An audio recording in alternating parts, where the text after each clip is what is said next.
안녕하세요. 50대의 아들 하나 딸 하나 키우고 있는 아줌마입니다. 남편 없이 아이들 혼자 키운 지 어니 10년이 다 되어갑니다. 남편은 애들 기억 속에서도 제 기억 속에서도 항상 참 좋은 사람이었죠. 가족 먹여 살린다며 밤낮으로 일도 열심히 다녔고 아들과 딸에게는 둘도 없는 다정한 아빠였어요. 자기보다 남을 먼저 위하는 남편의 성격 탓이었을까요? 남편은 병원에서 간경화 진단을 받게 되었습니다. 결혼 후 건강검진 결과 간이 좋지 않다는 소리를 듣긴 했지만 이렇게 빨리 진행됐을 줄은 전혀 몰랐죠. 그 소식에 저와 아이들은 눈물을 흘렸고 남편은 오히려 저희에게 미안하다고 했습니다. 이렇게 착한 사람을 빨리 데려가려 하다니 하늘도 참 무심하게 느껴지더군요. 꾸준히 병원에서 치료를 받으며 나아질 수 있으면 좋겠지만 저희 남편에게 남은 방법은 간 이식뿐이었습니다. 가족들 중에서도 간을 이식해 줄 수 있는 사람이 없었고 기증자도 찾기 힘들었죠. 결국 저희는 남편의 죽음을 받아들일 수밖에 없었습니다. 40살이라는 젊은 나이에 남편은 결국 하늘로 갔죠. 당시 제 나이는 35살이었고 이제 막 초등학교에 들어간 아들과 유치원 다니는 딸아이를 혼자 키워야만 했습니다. 처음에는 모든 게 막막했지만 나 말고는 이 아이들을 책임져 줄 사람이 아무도 없다는 생각에 저는 이를 꽉 깨물었죠. 일단 남편의 퇴직금 그리고 사망보험금을 받아 병원비를 정산하고 나니 남은 돈이 많지 않더라고요. 그래서 동생과 상의한 결과 동생네 동네로 이사해서 새 출발을 하기로 결정했습니다. 그리고 불행 중 다행인지 제 손맛이 남달라서 제가 만든 음식을 먹어본 사람들마다 장사해도 되겠다는 소리를 자주 들었거든요. 그래서 저는 고심 끝에 작은 가게를 얻어 떡볶이집을 해보기로 했죠. 일단 살던 집을 정리하고 남은 돈과 보증금을 합쳐서 작은 가게를 구했습니다. 집을 따로 얻을 돈은 부족해서 가게에 딸려있는 작은 방에서 세 식구가 살아가야 했죠. 대강 필요한 짐을 제외하고 버릴 건 버리고 차마 버리지 못하고 남은 물건들은 동생 집에 당분간 보관해달라고 부탁했습니다. 가게 이름은 아들인 재훈이와 딸인 효민이의 이름을 따고 손님들에 대한 감사한 마음을 담아서 재민이네 감사 떡볶이라고 지었고요. 가게를 오픈하자 그래도 손님이 제법 오더라고요. 역시나 떡볶이는 대한민국 사람이라면 남녀노소 누구라도 좋아하니까요. 월세가 비싸고 사람들 유동인구가 많은 중심 상가는 아니지만 삼거리 신호등 앞이다 보니 눈에 잘 띄었습니다. 가게를 보러 왔을 때는 유동인구가 적었지만 이곳에 떡볶이 가게가 생겼다는 걸 알고는 사람들이 많이들 찾아주셨습니다. 그렇게 하루하루 장사가 잘 되면서 다행히 먹고 사는데 큰 지장이 없을 정도가 되었습니다. 서울 도심지는 세상이 빨리 변하는 느낌인데 제가 이사 온 이곳은 상대적으로 빠르게 변하지는 않더라고요. 그 덕분에 한결같이 이곳에서 장사를 하며 아이들을 키울 수 있었습니다. 그리고 큰 회사 회계부서에서 일하는 제부 덕에 장사하면서 들어오고 나가는 돈을 정리해 차곡차곡 모을 수 있었어요. 많이 남은 달에는 500만 원씩 수익이 나기도 했죠. 제 생각보다 찾아주시는 분들이 많아서 떡볶이 가게와 살림집을 빠르게 분리할 수 있었어요. 손님들이 저희 가게 떡볶이를 찾는 건 맛도 맛이었겠지만 제 성실함이 빛을 발했다고 생각합니다. 가게가 좀 잘 된다고 해서 더 넓은 가게로 이사갈 생각하지도 않았고 늘 여는 시간과 닫는 시간을 칼같이 지켰어요. 눈이 오나 비가 오나 연중무죄로 떡볶이집을 영업했죠. 그 덕분에 손님들은 좋아했지만 저희 아이들은 많이 속상했을 거예요. 엄마 손잡고 어린이날이나 생일 때 소풍이나 놀이동산 그 흔한 외식도 제대로 못했으니까요. 제가 미안하다고 할 때면 투정도 부릴 만한데 일하는 엄마가 되려 힘들 거라며 고맙다고 힘내라고 응원해주는 아이들이었죠. 정말 큰 말썽 부리지 않고 사춘기도 남들에 비해 무난하게 지나간 애들이 얼마나 대견한 줄 몰라요. 그렇게 자식들의 열렬한 지지 덕분에 전 20년간 매일같이 이른 아침에 문을 열고 저녁 늦게 문을 닫을 수 있었어요. 집에 들어가서 제 생활을 가질 수 있었으면 좋겠지만 아무래도 혼자 일하다 보니 누워있는 시간도 아깝더라고요. 다음날 쓸 재료 손질해놓고 잠깐 눈 붙이는 시기였죠. 종종 바쁜 날에는 애들이 도와주거나 가까이 사는 동생이 나와서 도와준 덕분에 잘 버텨냈네요. 대부분 아침에 나와 준비하고 있으면 동생이 와서 자연스럽게 자기 할 일을 찾아서 해줘요. 떡을 잘라준다든지 쓰기 좋게 배분해 놓는다든지 하며 언니 힘들다고 밑작업을 도와주고 집에 갔다가 점심시간이 되면 점심 식사를 팔아야 하니 동생이 한 번 더 도와주러 옵니다. 혼자 하기 벅찰 거라면서요. 떡볶이 외에도 간단하게 식사류도 팔다 보니 혼자 음식하고 계산하고 하면 정말 정신이 없거든요. 제 사정 알고 두 팔 걷어붙이고 도와주는 동생도 고맙고 점심시간마다 맛있다고 찾아와 주시는 손님들도 감사하네요.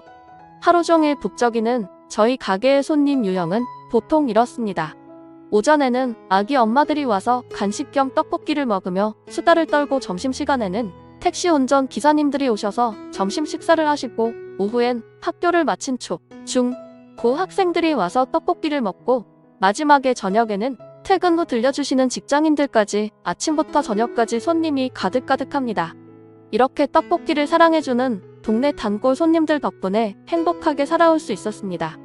그리고 요즘 들어 유치원생 손님들이 지나가다 컵 떡볶이를 한 번씩 사가는 걸 보고 너무 맵지 않을까 하는 걱정에 어린아이들도 마음껏 먹을 수 있는 떡볶이를 따로 만들어 놓기도 했죠. 아이들이 맛있다고 제잘거리는 모습이 어찌나 귀엽던지 우리 애들 어렸을 때가 떠오르기도 했지만 아이들이 빨리 결혼해서 손주를 먹이고 싶다는 생각도 들더군요. 그냥 단순히 아이가 예뻐서 한 행동이었는데 어린아이도 먹을 수 있는 떡볶이라고 소문이 났는지 아이 엄마 손님들이 유독 많이 늘었어요. 그렇게 단골 손님들도 많아지고 입소문이 널리 퍼졌는지 동호회나 회사, 교회, 학원 등 여러 곳에서 대량 주문도 많이 들어오네요.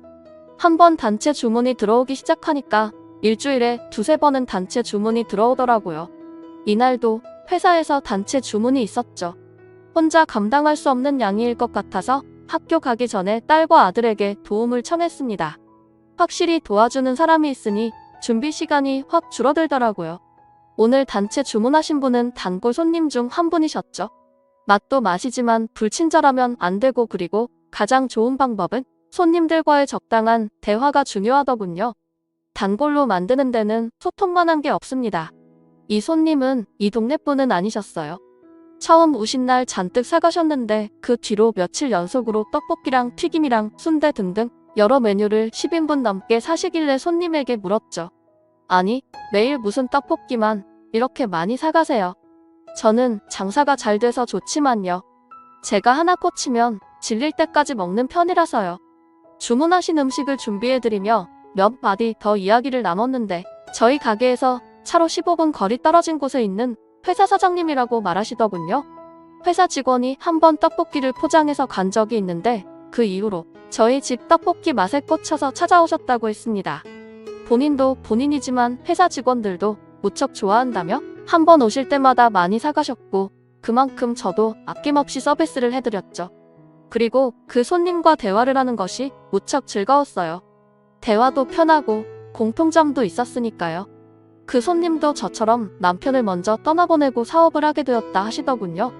저는 그분처럼 회사를 일군 건 아니지만 남편을 떠나보내고 혼자 장사하는 점이 비슷하다고 생각했는지 서로에게 공감대가 있었죠. 그리고 항상 단정한 머리와 틀어짐 없는 복장이 무척 인상적이었습니다.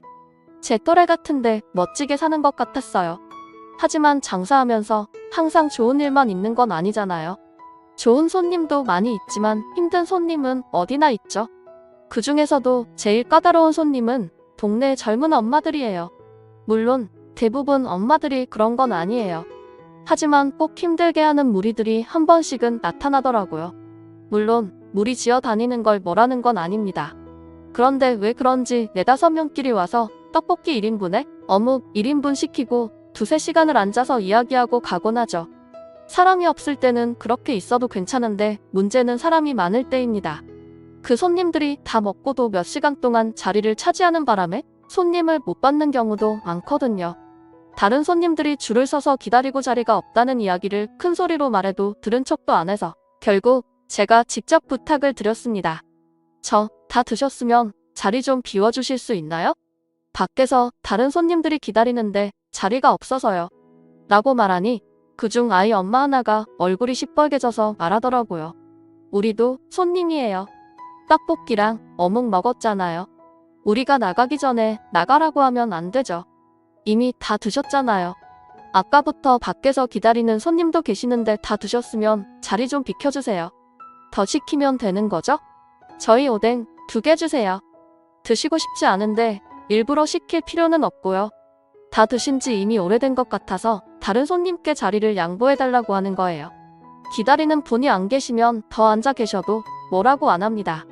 그 테이블 손님들은 계속 안 나가겠다고 고집을 부렸고 저는 다시 한번 부탁을 했습니다. 사람이 없을 때는 괜찮은데 오늘 같은 경우는 양해 좀 해달라고 하면서 말이죠. 하지만 나가달라는 말이 기분이 나빴는지 함께 있던 다른 엄마들까지 한마디씩 거들며 안 나가겠다고 항의하더군요. 아줌마가 뭔데 우리한테 나가라 말아요. 동네 장사 이런 식으로 하시면 안 되지. 맞아요. 우리가 여기를 얼마나 자주 오는데 떡볶이집에서 2시간 전에 떡볶이를 다 먹고도 안 나가겠다고 고래고래 소리를 지르는데 귀청이 나가는 줄 알았습니다. 뭐라 달래도 고집을 비우며 계속 쏘아붙이니 괜히 건드렸나 후회하고 있는데 옆에서 떡볶이를 먹던 학생이 혼자 말인 척 큰 소리로 말하더군요. 아우 시끄러워. 다 먹었으면 좀 나가지. 이 아줌마들 애들 하원버스 올 때까지 여기 죽 때릴 생각인가 보네. 이 학생들뿐만 아니라 다른 손님들도 이쪽을 보며 불편해 하더라고요. 이런 경우는 처음이라 어쩔 줄 몰라 하고 있는데 학생의 말에 기분이 상했는지 이번에는 그 학생에게 불똥이 튀겼습니다. 학생 지금 뭐라 그랬어? 우리가 여기에 있어서 학생이 뭐 피해본 거라도 있어? 지금 아줌마들 시끄럽게 굴어서 제대로 못 먹겠다고요. 뭐? 이 학생 말하는 것 좀 봐. 부모가 어떻게 가르쳤으면 어른 공경도 할 줄 모르고 와 아줌마 자식 어떻게 클지 보이네요. 요즘 아줌마들 같은 사람들을 뭐라고 하는 줄 아세요? 학생들이 지지 않고 대들며 한 말에 자극을 받았는지 애기 엄마들은 학생에게 삿대질까지 해가며 소리를 지르더군요. 고작 6테이블이 있는 작은 가게가 순식간에 난장판이 되어버리고 전 애기 엄마들과 학생들 사이에서 어떻게든 진정시키려고 했죠. 그때 아주 큰 소리가 났습니다. 순식간에 가게 안에 있던 사람들의 시선은 그쪽으로 쏠렸고 시선을 집중시킨 사람은 단골 손님인 여사장님이었습니다. 식당에서 취식행위가 끝나면 자리를 비워주는 건 당연한 것 같은데 그런 상식을 모르시는 건가요? 아니면 알면서도 이러시는 건가요? 당신이 뭔데 끼어들어요? 나 여기 단골 손님인데 올 때마다 빈 접시 놓고 앉아있는 걸 많이 봐서요. 아줌마보다 우리가 더 자주 오는 단골이거든요? 참견 말고 조용히 떡볶이나 드시죠. 단골. 자주 오는 사람이 엄청난 단골이라 오해하시는 것 같은데 일주일에 3번 와서 10인분 이상씩 사가는 사람이랑 4명이서 와서 떡볶이 1인분 시켜놓고 3시간 동안 앉아있는 사람 중 누가 더 좋은 단골인지 따져볼까요? 참나 지금 돈 많이 쓰는 손님이라고 갑질하는 거예요? 갑질은 지금 아줌마들이 하는 거죠. 5,000원어치 시켜놓고 3시간 동안 앉아있으면서 다른 손님이 와도 자리 안 비켜주고 어묵 국물 리필하며 버티고 있는 당신들이 하고 있는 게 갑질 아닌가요? 오, 다 맞는 말씀. 팩폭 죽인다. 단골 사장님과 아이 엄마들의 신경전이 이어졌지만 사장님이 전국을 콕콕 찌르자 별말을 못하더군요. 잠시 정적이 흐를 때 아까 싸웠던 학생들이 박수를 치면서 사장님의 말솜씨에 감탄하면서 웃었고 결국 애기 엄마들은 5,000원을 탁 소리가 나게 내려놓으며 말하더라고요. 우리 여기 다시 안 올 거예요. 아줌마 후회할 줄 알아요. 우리가 얼마나 마당발인데 이 동네 소문 다 내서 망하게 해줄게요. 소리치고는 나갔습니다. 상황은 일단락됐지만 가게 꼴이 말이 아니었어요. 일단 취식하고 계시는 손님분들이 있으니 서둘러서 치웠고 전 단골 사장님에게 감사 인사를 했죠. 그러자 그분이 들여 저에게 사과를 하시더군요. 소란스럽게 해서 미안합니다. 아니에요. 오히려 쫓아내 주셔서 감사하죠. 이런 상황을 제대로 정리 못한 제 잘못이에요. 이런 일에 휘말리게 해서 드려 죄송하네요. 저런 사람들 그냥 안 받는 게 이득일 거예요. 갚지 않은 사람들은 손님으로 생각하지 마세요. 하며 오히려 절 위로해 주기까지 했죠. 단골이었던 학생들도 그 사장님에게 말하더군요. 아줌마 진짜 멋있어요. 그래? 아줌마 멋있었어? 라고 멋쩍게 웃어 보이더니 제가 수습해야 하는 일인데도 본인이 소란스럽게 해서 미안하다며 매장 안에 계신 손님들 음식값과 또 떡볶이와 이것저것 해서 15인분을 포장한 값을 지불하겠다고 하셨습니다. 아이고 사장님, 이러지 마세요. 제가 드려야죠. 도와주셨는데. 아니에요. 소라는 제가 피웠는 거려. 이렇게 안 하면 죄송해서 못 잘 것 같아요. 하며 끝까지 10만 원을 내려놓고 도망치듯 나가시더군요. 그날 이후로 전 그 단골 사장님과 더 친해졌습니다. 그러다 보니 서로 살아온 이야기까지 주고받게 되었죠. 사장님은 어떤 날은 와서 제가 살아온 이야기를 들으며 찔끔찔끔 눈물을 흘리기도 하고, 어떤 날에는 단골 사장님이 살아온 이야기를 듣다가 제가 펑펑 울기도 했네요. 과부의 마음은 과부가 안다고 혼자 얼마나 힘들었는지 알기 때문에 더 가슴이 먹먹했습니다. 남편 죽고 일만 하다 보니까 친구도 하나도 없어요. 같이 일하는 직원들은 있지만 젊은 사람들이 나이 먹은 사람 살아온 이야기 듣는 거 좋아하나요? 내 딸도 내 마음을 모르는데 그래도 사장님 자식들은 엄마 마음을 많이 이해하는 것 같아요. 애들 정말 잘 키우신 분 같네요. 라며 엄마로서 최고의 칭찬을 해주더군요. 누군가 그동안 힘들었던 세월을 알아준다니 모두 보상받는 느낌이었죠. 만년에 좋은 친구도 생기고 저는 확실히 인복이 있는 사람인 것 같았어요. 그러니 이렇게 좋은 사람들이 찾아와 떡볶이로 아들, 딸 잘 키워서 모두 대학에 보낼 수 있었겠죠. 그리고 아들은 무사히 대학까지 졸업을 하고 재작년에 좋은 회사에 취직을 했습니다. 물론 아이들은 사춘기 시절에는 친구들 앞에 엄마가 떡볶이를 파는 것을 부끄러워했던 시기도 있었지만 1, 2년간의 사춘기가 무사히 지나가고 난 뒤로는 주말이면 저희들이 번갈아 가며 가게에 나와서 엄마를 도와주는 착한 아이들이에요. 그런데 아들은 요즘 같은 회사에서 만난 아가씨와 연애 중이라 예전만큼 가게 일을 도와주지 못했죠. 아들이 가게 일을 도와주는 것보다 장가가는 것이 더 중요했던 저는 가게에 나오지 말고 데이트하러 나가라며 등을 떠밀기도 했네요. 그리고 아들이 연애한 지 1년 정도가 됐을 때 두 사람은 결혼하기로 했다 했고, 지난달에는 고운 며느리 감을 데려와 저와 딸에게 인사를 하고 갔죠. 그러나 저는 며느리 감이 인사를 다녀가고 난 뒤 마음 한켠이 무거워졌습니다. 오빠 데려간다는 사람이 다 나타나고 정말 착한 사람인가 봐. 엄마 오빠는 빨리 장가 보내고 우리 둘이 살자. 어두운 제 표정을 본 딸은 혹시라도 며느리가 마음에 안 들어서 그러는 줄 아는지 그 아가씨 편을 열심히 들더군요. 하지만 제가 걱정하는 부분은 며느리 될 사람의 집안이 꽤 부잣집인 것 같다는 것이었습니다. 며느리가 살고 있다는 지역은 시세를 대충 들어보니 저희와 다르게 엄청 비싼 곳에서 살고 있었으니까요. 우리 집에 와 보고 많이 실망했을 수도 있고 아빠 없이 자랐다고 무시당하는 거 아닐지 걱정됐습니다. 그리고 아들과 딸 시집장가 보낼 때를 대비해 통장에 꽤 많은 돈을 모아놨다고 생각했는데 저런 집안의 아가씨면 턱없이 부족하겠구나 싶어 한숨만 나오더군요. 그래서 동생에게 이 고민을 털어놓으니 동생은 절대 그런 일 없을 거라며 호언장담을 하더군요. 아이고 별 걱정을 다해. 재훈이가 그런 아가씨 데려왔으려고. 그리고 집안 차에 어쩌고 하면 내가 도와줄 테니까 걱정하지 마 하면서 상견례 때 입을 옷은 있냐고 해서 딸에게 가게를 맡기고 오랜만에 백화점에서 옷 한 벌 사 입었습니다. 동생이 함께 가서 골라줬는데 무척 곱더라고요. 동생은 새 옷 입고 어깨 펴고 당당하게 행동하라고 했지만 어쩐지 자꾸 주눅이 드는 것은 어쩔 수 없었습니다. 그렇게 걱정스러웠던 상견례 날짜가 잡혔고 예약 식당도 고급스러운 한정식 집이라 전날에는 잠도 제대로 못 잔 것 같아요. 동생은 가게 걱정은 말고 잘 다녀오라고 했습니다. 아들은 여자친구와 그곳으로 온다고 했고 저와 딸은 미용실에서 머리도 한 뒤 단정하게 차려입고서 예약된 식당으로 향했습니다. 이런 고급 식당은 처음이라 어쩔지 몰라서 당황하는데 딸이 평상시처럼 행동하라고 저를 잡아주더군요. 최대한 평정심을 찾아서 직원이 안내하는 방 앞에 섰죠. 그리고 미닫이 문이 열리자 안에 계신 사람들이 벌떡 일어나서 저를 맞이해 주시더군요. 저도 고개 숙여서 처음 뵙겠습니다 하고 인사를 했는데 고개를 드는 순간 벌어진 입을 다물 수가 없었습니다. 낯익은 사람이 그곳에 서 있더군요. 바로 저랑 친구이자 단골인 여사장님 말이죠.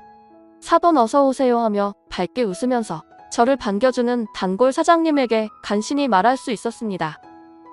아니 사장님이 여길 어떻게. 제가 미연이 엄마 되는 사람입니다. 저는 그 말에 어쩔 줄 몰라 허둥지둥했네요. 제가 부잣집 딸이라는 말에 기가 죽어서 며느리 될 사람의 얼굴을 제대로 보지 못했더군요. 아들 여자친구의 얼굴에 단골 사장님의 얼굴이 많이 보였는데 말이죠. 아휴, 제가 알아보지도 못하고 그동안 그 사장님에게 말한 내 과거 이야기 등이 머릿속을 빠르게 지나가면서 민망하기도 하고 혹시 내 아들 흠잡힐 짓을 한 건 아닌가 하는 걱정이 되기도 했죠. 하지만 그런 생각에 빠져있는 저를 보고 사장님은 말씀하시더군요. 저희 미연이 마음에 드시면 결혼 진행시키시죠. 저는 재훈이가 제 사위가 되는 것도 사장님이 제 사돈이 되는 것도 대환영입니다. 사돈처럼 인정스럽고 복 많으신 분이 어디 있을까요? 제 딸 많이 부족합니다. 그런데 다른 건 몰라도 절 닮아서 사람 보는 눈은 아주 좋아요. 그러니까 재훈이를 바로 잡은 거죠. 허허허 하며 호탕하게 웃으시더군요. 이야기를 들어보니 처음에는 사장님도 몰랐다고 했습니다. 재훈이가 인사 왔을 때 집안 이야기를 하다가 자신이 자주 찾는 떡볶이집 아들이라는 것을 알게 되었다고 하더군요. 사돈은 저와 지난 과거 이야기를 나눈 것도 많고 시어머니 되는 사람이 나와 같은 사람이라면 안심할 수 있겠다 생각했다고 하네요. 어찌 보면 딸 시집 보내기 전 저와 비슷한 고민을 하신 거겠죠. 저는 사돈이 재훈이 어머니라는 걸 아는 순간 이 결혼 찬성이었습니다. 물론 저도 반대할 이유는 없었어요. 사돈의 인품은 지난 시간 동안 충분히 알 수 있었으니까요. 제 걱정과 달리 좋은 사돈을 만나 아들과 며느리는 바로 결혼을 했습니다. 아들이 결혼할 때 보태주려고 돈을 모아뒀지만 아이들은 자신들의 힘만으로 하겠다며 아무 도움도 받지 않는다고 단호하게 말해서 사돈과 저는 그냥 예의 차원에서 서로 비슷한 수준의 선물만 주고 받았습니다. 그리고 결혼식은 주례가 없는 결혼식으로 했습니다. 요즘 그렇게 많이 한다고 하더군요. 둘 다 아버지가 없던 아이들이었기에 엄마들이 성혼선언문과 축사를 읽어주기로 했는데 말주변이 없는 전 성혼선언문을 낭독했고 사돈이 축사를 읽었죠. 그리고 그 축사 중에 가장 인상 깊었던 부분이 있었습니다. 혼자 키운 딸 미연이가 이렇게 귀한 집안과 인연을 맺을 수 있게 되어 진심으로 영광입니다. 저 역시 사위 재훈이를 아들처럼 보듬어 주겠습니다. 그 말에 저는 눈물을 흘렸습니다. 저도 이렇게 좋은 인연을 맺을 수 있어서 영광스러웠죠. 사돈의 축사를 들으며 무척 행복했습니다.